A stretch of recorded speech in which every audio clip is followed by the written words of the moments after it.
Ang kapayapaan po ng Diyos Ama at ating Panginoong Kristo ang manatili sa atin. Isang magandang araw, magandang gabi, magandang hapon, magandang umaga. Anumang oras po kaming nakakarating ngayon sa inyo sa pamamagitan po ng iba't ibang mga platforms na ating ginagamit sa iba't ibang panig ng daigdig.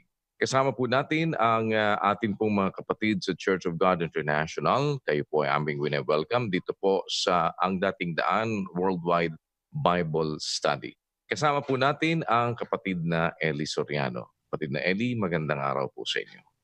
Magandang araw, magandang gabi, ano man ang kondisyon sa inyong lugar, mga kapatid, sa buong mundo. Alam natin na iba-iba tayo ng time zone. Salamat po sa Diyos sa isa pang pagkakataon na tayo po ay magkaroon ng ating pagbubulayan kaysa naaabala yung ating kaisipan na sa mga problema, makakain, gastos, maaaring mayroong mga tao hindi nakakatulog dahil yun ang mga naiisip araw-araw at gabi-gabi. Mas maganda na pong ang pag-isipan yung salita ng Diyos bago tayo matulog. Mabaon nating kung hindi tayo agad makatulog, maisip natin. Sa sa 5:17 ng Epeso, kapatid na Daniel. Kaya huwag kayong maging mga mangmang, kundi unawain ninyo kung ano ang kalooban ng Panginoon. Ayan, yung pag-unawa, pag-iisip sa kalooban ng Diyos, yun ang pagtakas sa kamangmangan. Huwag ang wika kayong maging mga mangmang, kundi unawain ninyo kung ano ang kalooban ng Panginoon. Yung pag-unawa po, gamit ng kaisipan, paggamit ng tinatawag nating reasoning power, at paggamit ng higit sa lahat, yung reasoning na galing sa Biblia. Kasi po, ang mga tao kuminsan, ang umiiral yung kanilang sariling unawa. Dapat po yung unawa natin guided ng salita ng Diyos sa Biblia. Basahin po natin ang 3:5 ng Kawikaan. Tumiwala ka sa Panginoon ng buong puso mo at huwag kang manalig sa iyong sariling kaunawaan. Yon, huwag kang mananalig sa iyong wikang sariling kaunawaan. Meron tayong unawa, sarili nating mga tao. Nauunawa natin, especially mga bagay ng tao. No? Pero dapat yung ating unawa, guided ng unawang galing sa Diyos. Kasi kung puro lang unawa natin, ang possibility maliligaw tayo. Kaya sabi ng salita ng Diyos, tumiwala ka sa Panginoon ng buong puso mo. Huwag kang manalig sa iyong sariling kaunawaan. Doon sa 7, kapatid na Daniel. Huwag kang magpakapantas sa iyong sariling mga mata. Matakot ka sa Panginoon at humiwalay ka sa kasamaan. Ayun, huwag ka ang wikang magpakapantas sa iyong sariling mga mata. Marami pong tao pantas sa kanyang sariling gustong paniwalaan, sabihin, no? Meron tayong instinct ng pagkamakasarili. Dapat sana ang naging panuntunan natin sa buhay, to be dependent on the person who understands the totality of our being, from our flesh to our understanding, our thinking, our emotions, our feelings, should be guided by the understanding that comes from God. The Bible tells us sufficiently in many verses of the Bible that we cannot trust on our own understanding. Human understanding is vain. Lahat ng kaisipan ng tao para sa harapan ng Diyos ay walang kabuluhan. Mababasa po natin yan sa aklat ng Awit. Sinabi ng banal na kasulatan, sa 94:11. Pakinggan nyo. Nalalaman ng Panginoon ang mga pag-iisip ng tao na sila'y pawang walang kabuluhan. Compared doon sa kaisipan ng Diyos, lahat ng isip ng tao walang kabuluhan. At natatranscend, nasasakop o nasa sa ilalim ng kaisipan ng Diyos, lahat ng kaisipan na pinagsama-samang kaisipan ng tao. Doon sa Pilipos 4:7, kapatid na Daniel. At ang kapayapaan ng Diyos na di masayod ng pag-iisip ay mag-iingat ng inyong mga puso at ng inyong mga pag-iisip kay Kristo Jesus. Ganyan po ipinakikilala yung kaisipan ng Diyos eh. Yun ang wikang kapayapaan ng Diyos na di masayod ng pag-iisip. Ang sabi sa English doon, that passeth or transcend all understanding. All understanding. Even the understanding of angels, even the understanding of spirits is surpassed by the understanding of God. Kaya ang sabi sa Biblia, huwag tayong manalig sa sarili nating kaunawaan. Maging mga matatalino tayo, huwag kayong maging mangmang, unawain ninyo ang kalooban ng Diyos. Yung i-apply natin sa ating puso, yung guide ng kaisipang nanggagaling sa Diyos. Kung naniniwala ka sa understanding ng Diyos, dapat you must be guided by the understanding and the thoughts and the thinking of the all-powerful Creator. Because our own understanding is vain, walang kabuluhan. Kaya makikita mo nga ngayon ang resulta ng sinasabi ng Biblia, it is uncontestable. Bakit po? Mga iniisip ng tao, karamihan palpak palpak. Nakaisip ng kung ano-anong mga bagay, punta na lang tayo sa ating paksa. Kapatid na Daniel, meron ka bang gist nung nakatapos nating Bible study, kapatid na Daniel? Po kapatid na Eli, noong nakaraan pong pag-aaral ng Bible study ay tinatalakay pa rin po ninyo yung mga katunayan na ang ating Panginoong Hesukristo ay umiral na bago po siya nagkatawang tao. At dito nga po ay ini-emphasize nyo din po yung nandoon sa 2:7 ng awit na ang Ama ang nanganak sa Kanya. At ito po ang dito ay pinapakita nga po yung sabi ninyo, yung essence of time na sinasabi, yung sa araw na ito ay ipinanganak kita para ma-realize po natin na meron pong panahon doon na involved. At kagaya po noong mga binanggit po ninyo, yung sinasabi doon sa Ebreo sa 1:3-5 na isang bagay po na siya'y sinag ng kanyang kaluwalhatian at tunay na larawan ng kanyang pagkadiyos, na walang duda na ang ating Panginoong Hesukristo ay nanaupo doon sa kanan ng Ama doon sa langit. Ang ating Panginoong Hesukristo lamang ang sinasabi po na nandoon at yung nakaupo sa kanan na siyang begotten of the Father. At ini-emphasize niyo po yung nandoon sa 3:16 ng unang Timoteo na yung person na binabanggit ni Pablo kay Timoteo ay ang anak ng Diyos na sinasabi po na manifest in the flesh. Without controversy, great is the mystery of godliness. God was manifest in the flesh. At ito po ay mga biblical fact na binanggit nyo tungkol dun sa kung papaanong yung flesh and blood cannot inherit the kingdom of God. Binanggit nyo po yun dun sa 15:50-54. So meron pong pagbabago na magaganap bago pumasok doon sa kalangitan. At hindi mangyayari na tao nang ipinanganak, tao nang namatay, tao pa rin nung bumalik sa langit.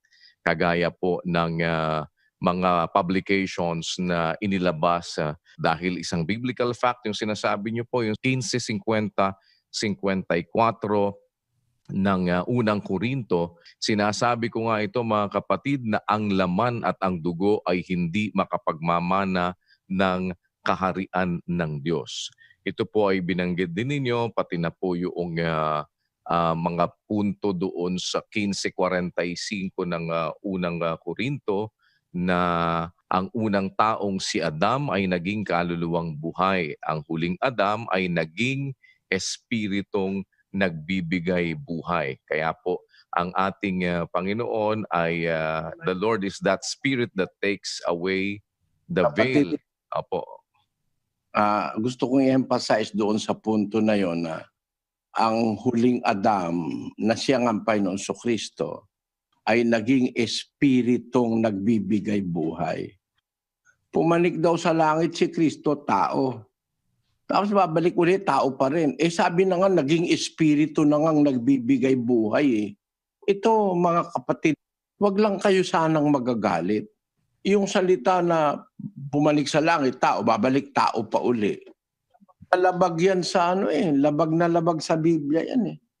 Naging espiritu nga . Kasi bakit naging espiritu? Kasi naman talagang original na espiritu siya . Ipinanganak siya ng Ama . Kaya ang ipinanganak ng laman, laman nga. Ang ipinanganak ng espiritu ay espiritu nga. Ang sabi ng Biblia, di ba ang liwaliwanag niyan? Ang sabi ng Panginoon Kristo, pagka ang nanganak espiritu, espiritu yung ipinanganak. Sabi ng Ama, ipinanganak kita, sabi niya doon sa kanyang anak. Yung ba tinuturo na noong wala pang sanlibutan, ipinanganak na ng Ama na espiritu ang Kristo o yung kanyang anak. Na yung anak niya na yon, na kanyang anak, na ipinanganak niya, espiritu kagaya niya, later was manifest in the flesh. God was manifest in the flesh. Itong God dito, hindi naman ang Ama ito . Kasi ang Ama does not change. By principle that is written in the Bible, God does not mutate. God does not change. In Him there is no paralage. Sa Grego, paralage. Ang ibig sabihin nun, transmutation or of phase or orbit, that is fickleness or variableness o pagbabago. Ang Diyos Ama hindi nagbabago. Sino ngayon ang tinutukoy ng Apostol Pablo na God was manifest in the flesh? Panginoon Kristo, nahayag sa laman. Bakit nahayag sa laman? Kasi hindi naman siya tao . Espiritu siya . Ipinanganak siya ng Amang Espiritu. Kaya ang kalagayan niyang original, Espiritu, kagaya ng Ama. On the principle na sinabi mismo ni Kristo, ang ipinanganak ng Espiritu ay Espiritu nga. Ang liwanag nun . May nanganak ang Diyos. Espiritu yung nanganak. By biblical principle, ang ipinanganak ng Espiritu, Espiritu rin. Yung Espiritu na yon ay kung ano ang kalagayan ng Ama, yun din ang kalagayan niya. Ang Ama ay Diyos, yun din ang kalagayan ng Anak.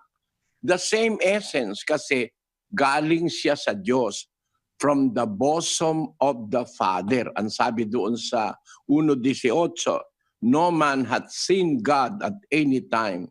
The only begotten God who is in the bosom of the Father. Ito hindi binabasa yung translation na the only begotten God. Ang kaisa-isang bugtong na anak.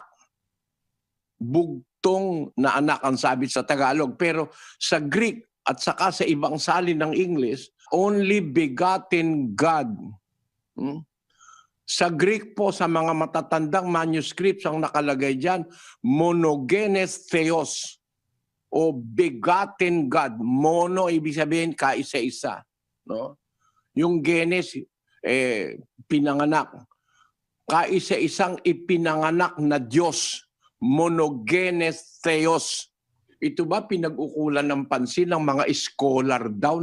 O takot kayong basahin ng talatang ito? Mga miyembrong nakikinig sa akin, huwag kayong basta magalit. Kayo mismo magsuri.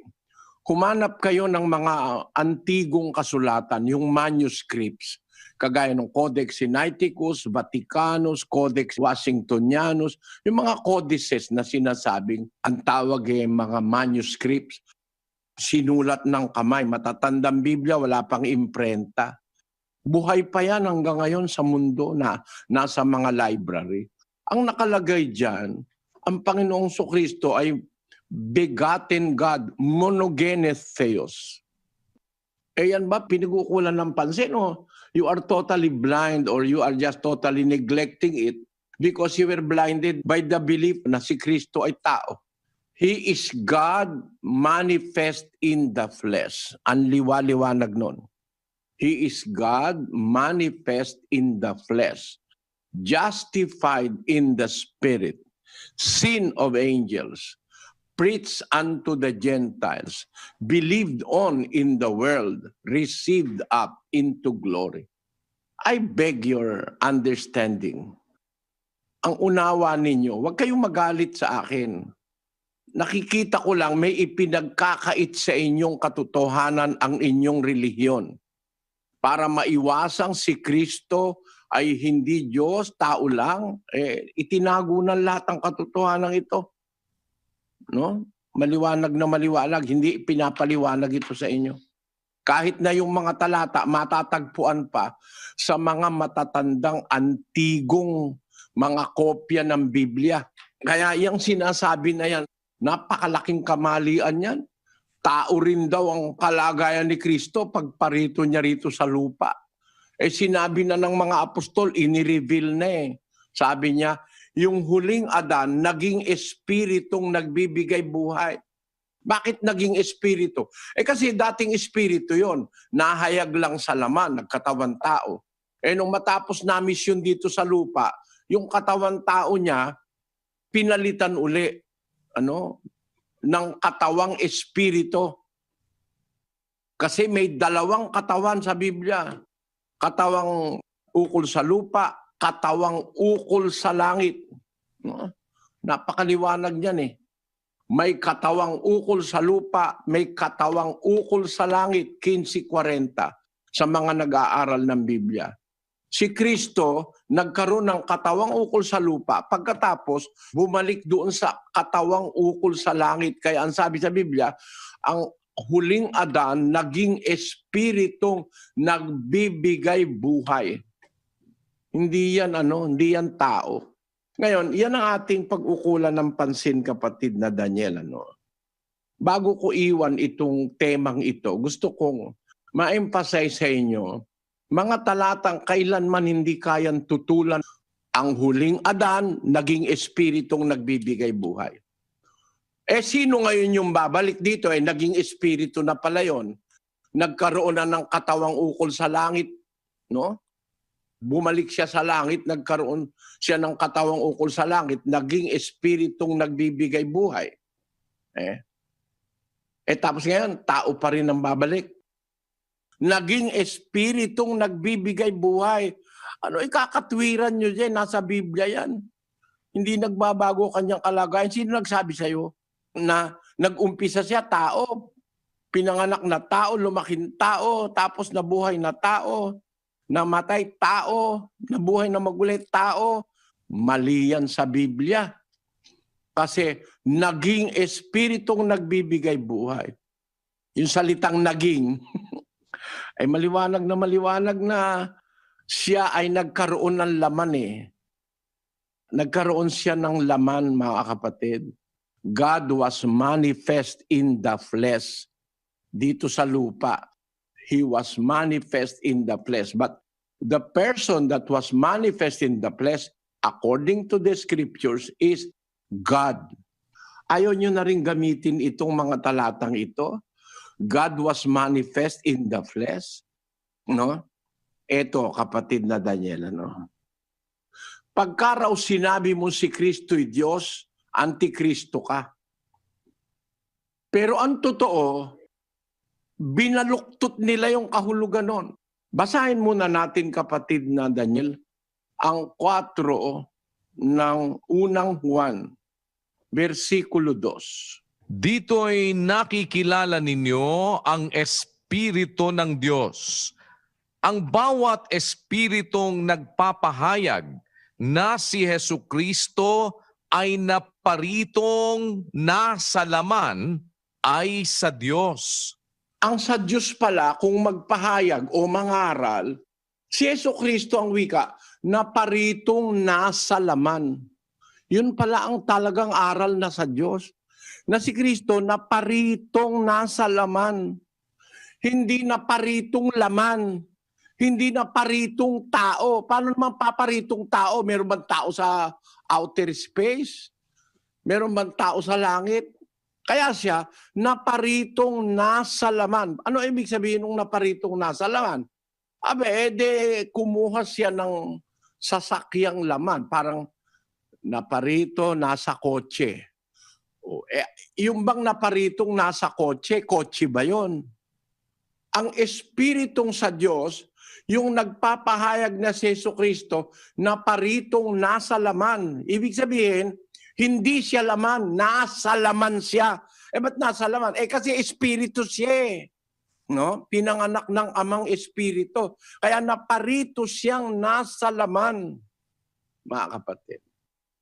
Pagka ang pahayag mo ay naparito siyang laman o naparito siyang tao, lalabas antikristo ka. Basahin natin ang 2 Juan, Kapitulo 1, versikulo 7. Pakinggan nyo. Sapagkat maraming magdaraya na nangagsilitaw sa sanglibutan, sa makatwid ay ang mga hindi nangagpapahayag na si Hesukristo ay napariritong nasa laman.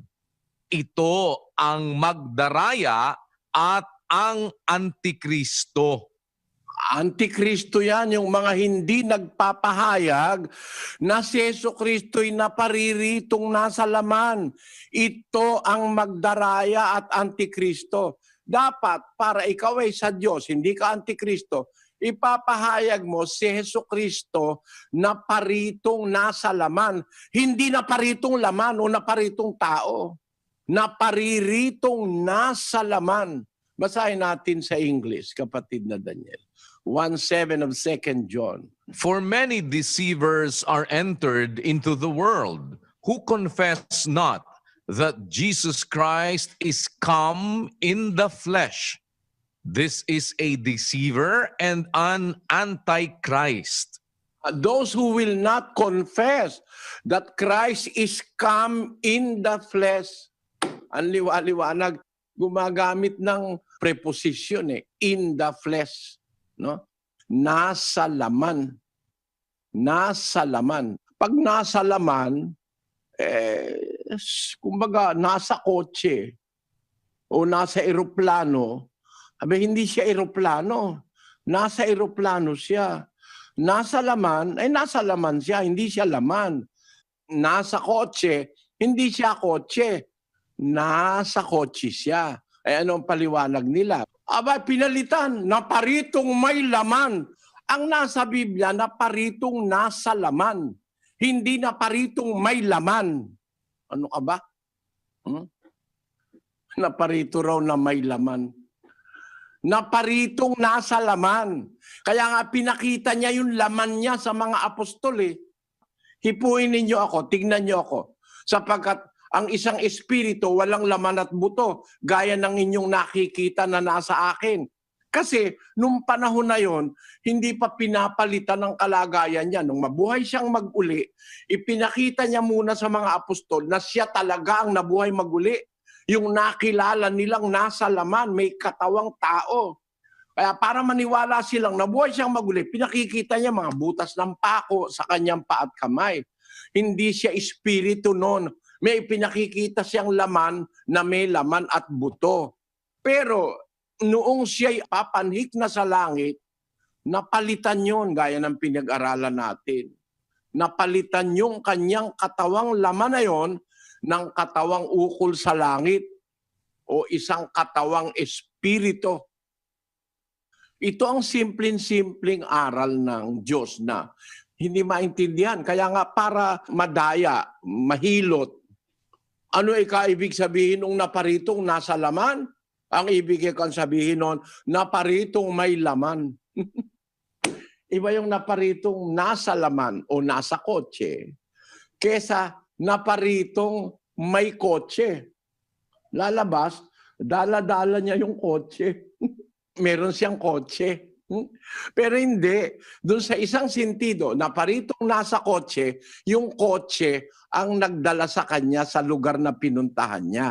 Pero naparitong may kotse, para bang lumalabas ang sentido, ay yung siya ang nagdala sa kotse. Nang nasa Biblia, yung understanding ng mga espiritong galing sa Diyos, siya'y naparitong nasa laman. Hindi naparitong may laman. Kasi kung naparito siyang may laman, saan galing yung laman niya nung maparito siya? Mali na sa logic.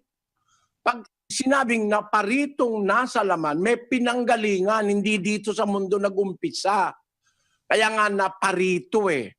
Bakit naparito? Ha? Kasi hindi dito siya nag-umpisa at yan ang tutuklasin natin ngayon, kapatid na Daniel. Yung salitang naparitong nasa laman. Bakit siya naparitong nasa laman? Saan ba siya galing? Eto ngayon mga kapatid, magbukas lang kayo ng isip, makikita nyo ang punto.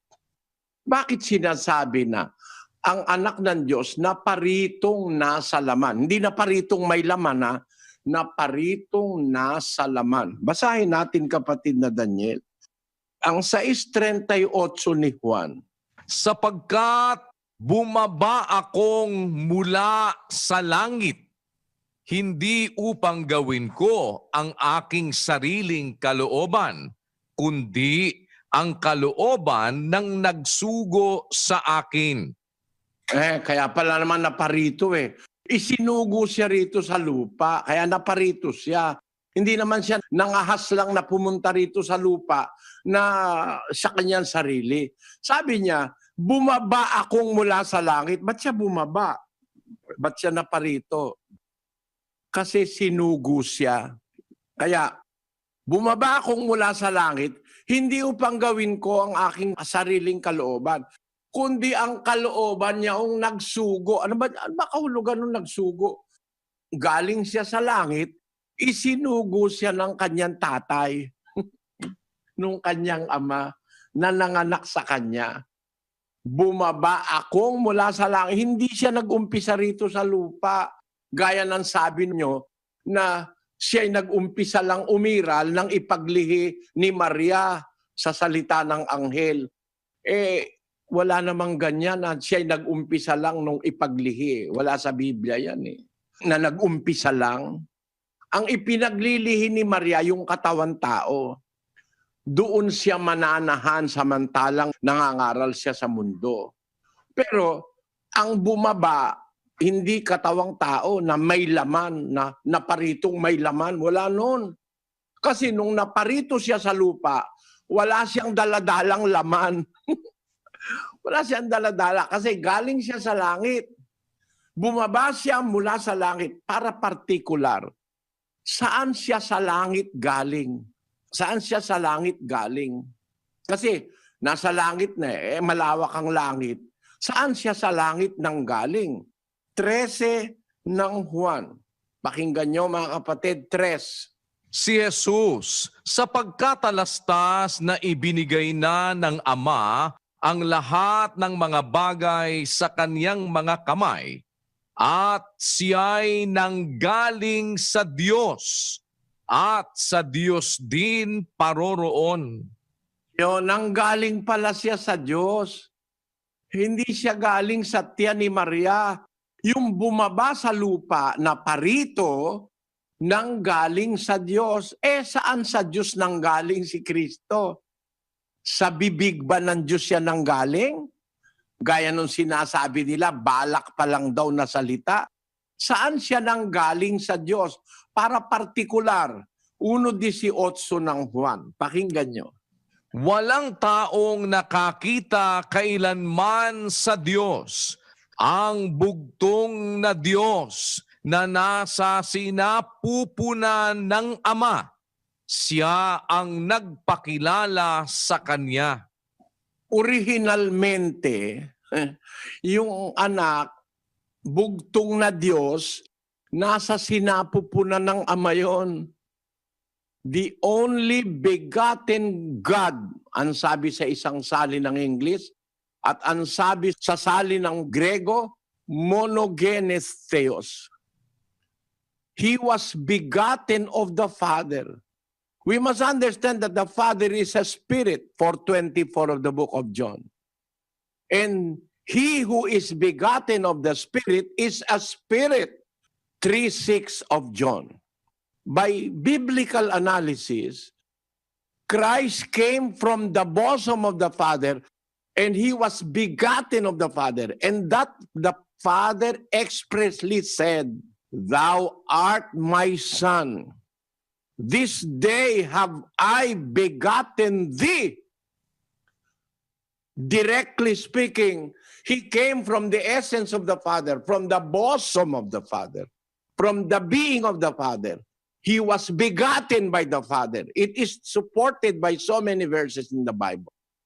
And when he was begotten, he is in the being of a spirit because the Father who begot him is a spirit.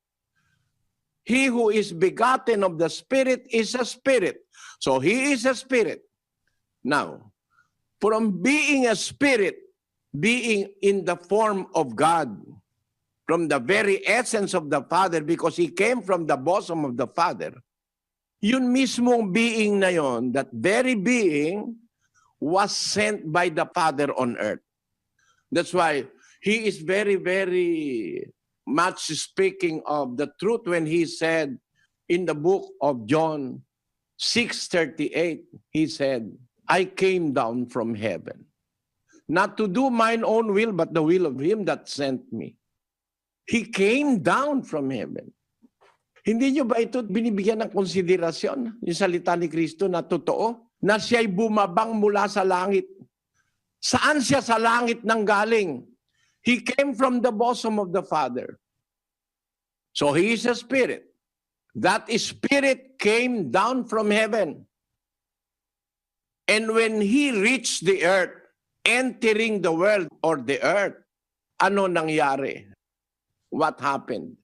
In the book of Hebrews chapter 10 verse 5, Wherefore, when he cometh into the world, he saith, Sacrifice and offering thou wouldest not, but a body hast thou prepared me.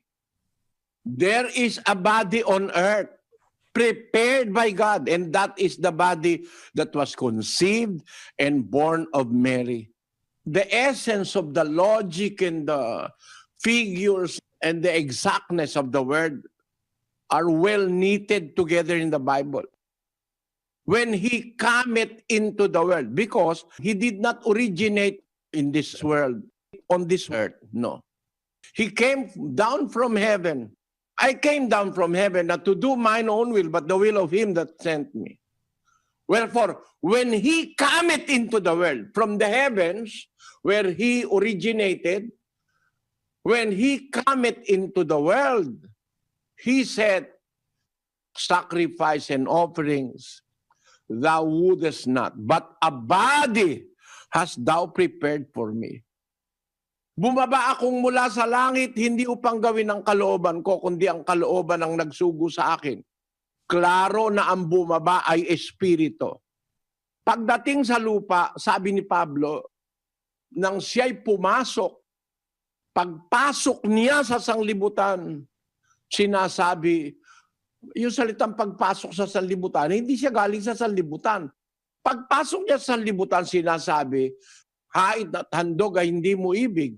Ngunit isang katawan ang sa akin ay inihanda mo. Pagpasok niya pala rito, dito sa lupa, mayroong nang nakahandang katawan, yun nga yung pinanganak ni Maria. Kaya maling sabihin na siya'y naparitong may laman. Mali. Hindi siya naparitong may laman. No? Kasi pag sinabi mong naparitong may laman, nag-umpisa siya sa langit, lalabas may laman na siya sa langit pa lang. Marunong ba kayo ng logic? Iba yung napariritong nasa laman. Ibig sabihin, nung pumunta siya sa lupa, nasa laman siya. Bakit siya nasa laman? Nung mangaral siya, kasi may nakahanda ng katawan dito sa lupa. Isang katawan ay sa akin na inihanda mo. Pagpasok niya sa sanlibutan, sabi ni Pablo. Ang liwanag ng lohika pati ng katotohanan Galing siya sa langit, wala siyang laman. Pero pagpasok niya sa sanlibutan, may nakahanda ng katawan. Kaya nung pagpakilala sa sanlibutan, sabi ni Juan, dapat ang ipahayag mo na paririto siyang nasa laman. Ibig sabihin, meron siyang ginamit na katawang laman para mangaral. Na paririto siyang nasa laman. Yun ang espiritong galing sa Diyos. Hindi siya napariritong laman o tao, at hindi rin siya napariritong gaya ng pinalitan napariritong may laman. Pag sinabing napariritong may laman, mula sa pinanggalingan niya, may laman na siya. Imposible. Walang laman sa langit. Laman na ano? Laman na flesh na with blood? Wala ron. Hindi nga makakapasok doon yung flesh and blood Flesh and blood cannot inherit the kingdom of God. 15:50 of the book of 1 Corinthians. Kaya, tama yung sinasabi ng mga apostol, walang kontradiksyon, na paririto siyang nasa laman. Bakit? Kasi galing siya sa langit, kaya nga ginagamit yung salitang naparirito. Hindi siya rito nag-umpisa. Bumaba akong mula sa langit. Sabi niya. At ang sabi ng 13, siya'y nanggaling sa Diyos. Sa anong paraan siya nanggaling sa Diyos? Nag-umpisa siya kasi sa sinapupunan ng Amang Diyos. Ipinanganak siya bago pa nilalangan sa libutan na pag-aralan na natin. Ngayon, kasama siya ng Ama, nung dumating ang panahon na kailangan na siyang suguin ng Ama para tubusin ang kasalanan ng tao, ay kumuha siya ng katawan tao na inihanda ng Diyos dito sa lupa. Siya'y espiritong nanggaling sa langit, nanahan sa katawang tao na pariritong nasa laman, nangaral, pagkatapos mangaral, babalik uli sa langit, siya'y naging espiritong nagbibigay buhay. Kaya pagbalik niya rito, hindi siya tao. Saan mo mababasa ang babalik kay tao? Tao babalik? Pagkatanda-tanda na nun, 2,000 taon na mula nung pumalik sa langit Galing siya sa Diyos din siya paparoon. Yun ang original na pinanggalingan niya mula sa sinapupunan ng Ama. Pagkatapos, kailangan suguin siya sa mga huling araw, kaya mula sa langit, bumaba siya. Sabi niya, bumaba ako mula sa langit. At sabi rin ni Juan yun. Sabi ng salita, ang tagalangit sumasa ibabaw ng lahat. Ang nanggaling sa langit. Sabi ni Juan na sumasa ibabaw ng lahat. Kaya sabi ni Juan, hindi man ako karapat dapat na magkalag ng panali ng kanyang pangyapak. Kasi napakadakila niya. Sabi ni Juan, ang nanggaling sa langit sumasa ibabaw ng lahat. 3:31 ni Juan. Ang nanggagaling sa itaas ay sumasa ibabaw ng lahat. Ang galing sa lupa ay tagalupa nga, at ang ukol sa lupa ang sinasalita niya. Ang nanggagaling sa langit ay sumasa ibabaw ng lahat. Kita mo? Tapos, tuloy mo sa 32, kapatid na Daniel. At kanyang nakita at narinig ay siyang pinatototohanan niya, at walang taong tumatanggap ng kanyang patotoo. Tuloy. Ang tumatanggap ng kanyang patotoo ay naglagay dito ng kanyang tatak na ang Diyos ay totoo. Tuloy. Sapagkat ang sinugo ng Diyos ay nagsasalita ng mga salita ng Diyos, sapagkat hindi niya binigyang sukat ang Espiritu sa kanya. Yon, maliwanag ang Panginoon Kristo nanggaling sa itaas, ang sabi ni Juan. Ang nanggagaling sa itaas, sumasa ibabaw ng lahat galing nga talaga sa taas Hindi galing sa tiyan ni Maria. Yung original, yung katawang tao galing sa tiyan ni Maria, pero yung tumahan doon sa katawang tao, na galing sa tiyan ni Maria, galing sa taas yun. Yung nanggagaling sa itaas, sumasa ibabaw ng lahat. Ang galing sa lupa, tagalupa nga, kagaya ni Juan, no? At ang ukol sa lupa ang sinasalita niya. Ang nanggagaling sa langit, sumasa ibabaw ng lahat. Yung nanggaling sa langit, sumasa ibabaw ng lahat, ukol sa langit ang sinasalita niya. Yung galing sa lupa, ukol sa lupa ang sinasalita niya, sabi ni Juan. Sino ba yung nanggaling sa itaas na ang sinasalita galing din sa langit? Ang Panginoon Kristo. Wala namang makakapagsalita sa lupa ng kung anumang nangyayari sa langit, kundi yung isinugo ng Ama para magsalita ng mga bagay na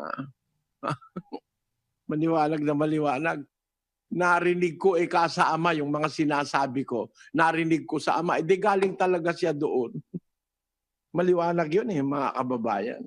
Ewan ko lang bakit hindi magliwaliwanag sa mga mata ng mga taong nabulag talaga. Hindi talaga makikita ito. Ikalawang Korinto 4:4, kapatid na Daniel. Na binulag ng Diyos ng sanglibutang ito ang mga pag-iisip ng mga hindi nagsisisampalataya upang sa kanila'y huwag sumilang ang kaliwanagan ng ebanghelyo ng kaluwalhatian ni Kristo na siyang larawan ng Diyos. Ayun, ang liwanag.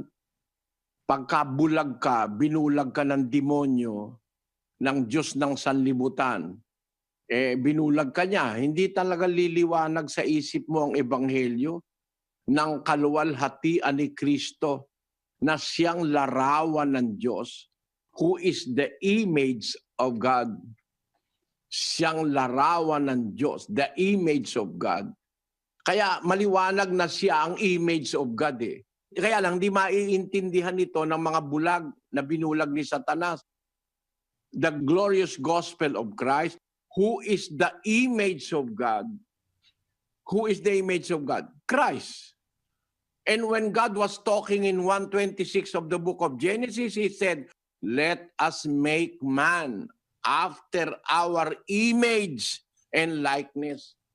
Kaya maliwanag kausap ng paglalang ng tao si Kristo Paano naging tao yan Maniwala kayo mga kababayan.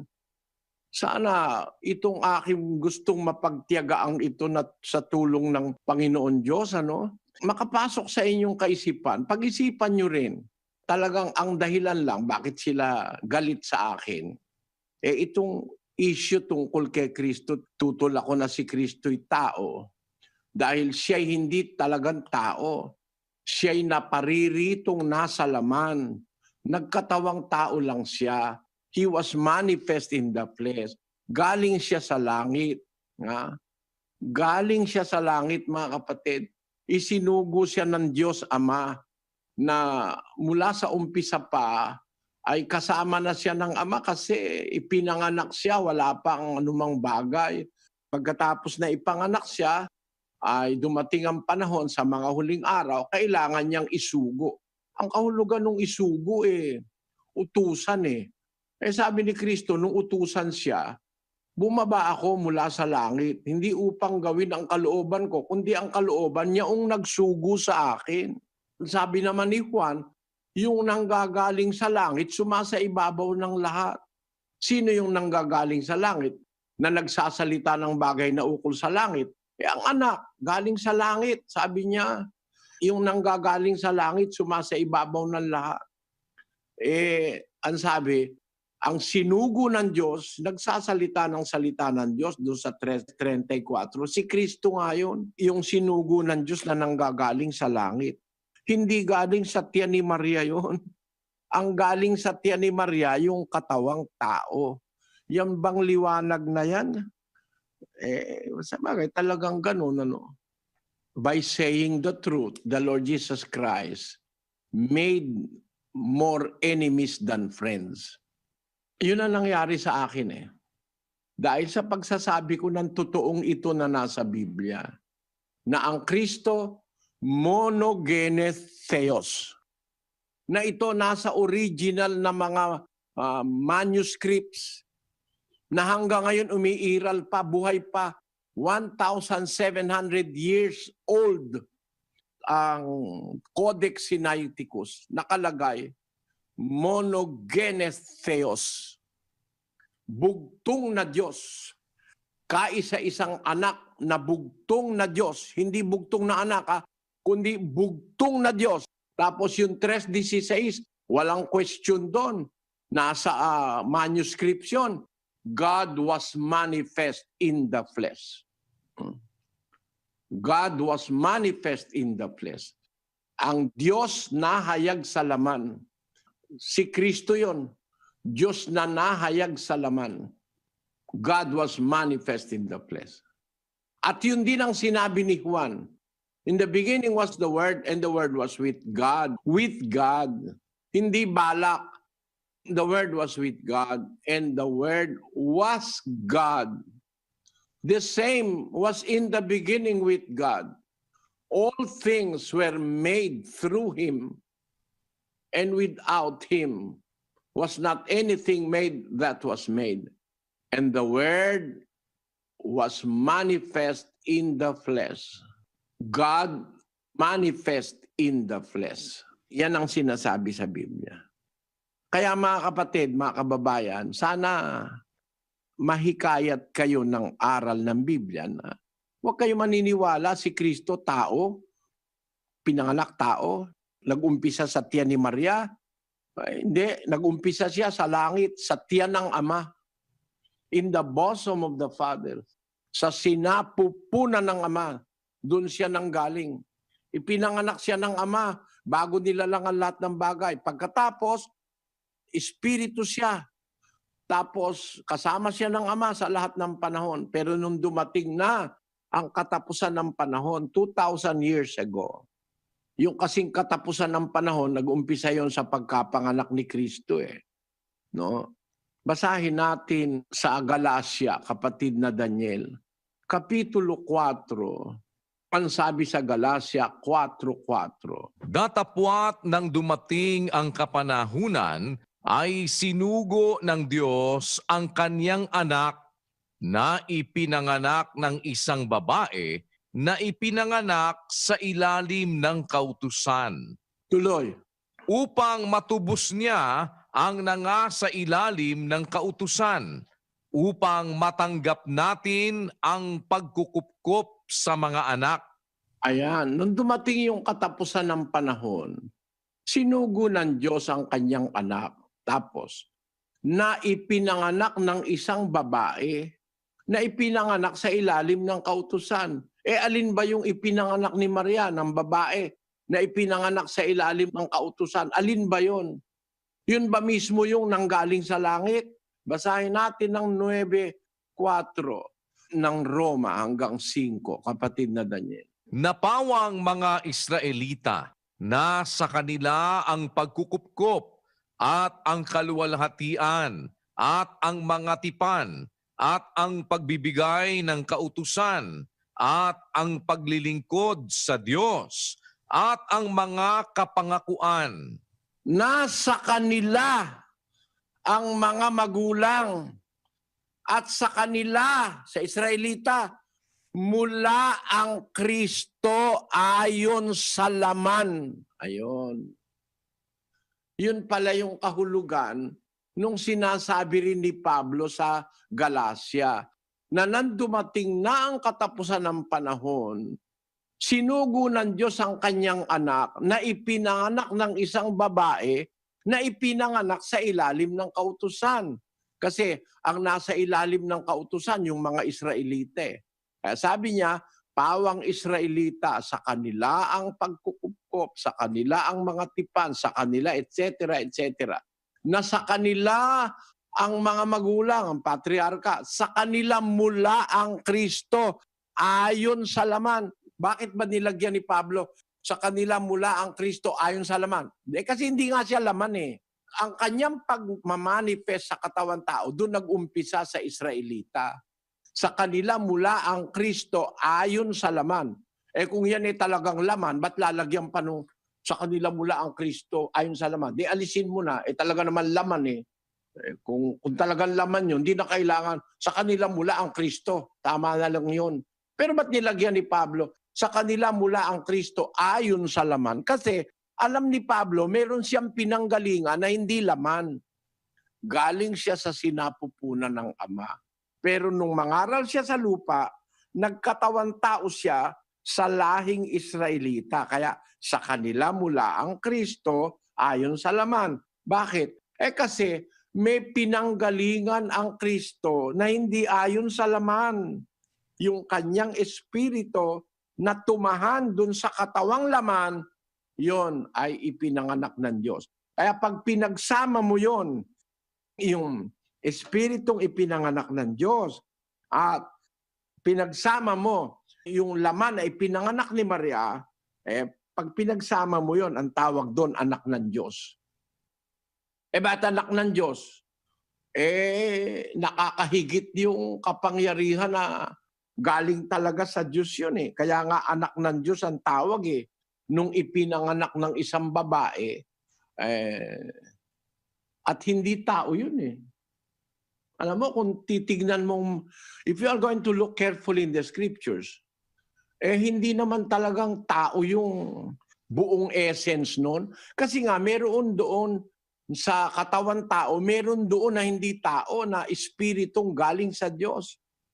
No? Basahin natin ang Lucas, Kapitulo 1, nang kausapin nung anghel si Maria sa Lucas. Basahin natin ito. 1:34 ng Lucas, kapatid na Daniel. At sinabi ni Maria sa anghel, paanong mangyayari ito sa ako'y hindi nakakakilala ng lalaki? At sumagot ang anghel at sinabi sa kanya, bababa sa iyo ang Espiritu Santo at lililiman ka ng kapangyarihan ng kataas-taasan.